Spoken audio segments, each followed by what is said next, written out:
আজকে আপনাদের জন্য রয়েছে চিংড়ি মাছের মালাইকারি। কার কার চিংড়ি মাছ প্রিয় সেটা আমায় কমেন্ট করে জানাবেন। আমার তো খুবই প্রিয় চিংড়ি মাছ। প্রথমে আমি 300 গ্রাম চিংড়ি মাছ কেটে বেছে নিয়েছি।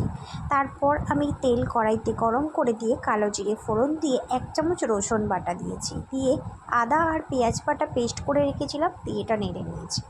তারপর রয়েছে এই যে চিংড়ি মাছগুলো তুলে দিলাম। আজকে মা অবশ্যই রান্না করছে, আমি রান্নাটা করছি না, আমি কেবলমাত্র ভয়েস ওভারটা দিলাম।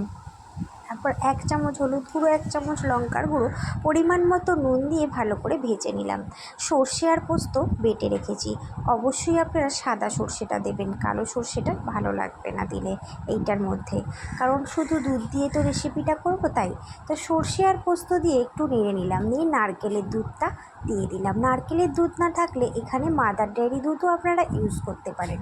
তারপর ফুটে উঠলে কাঁচা লঙ্কা দিয়ে ফুটিয়ে নিয়ে রেডি হয়ে যাবে আজকের চিংড়ি মাছের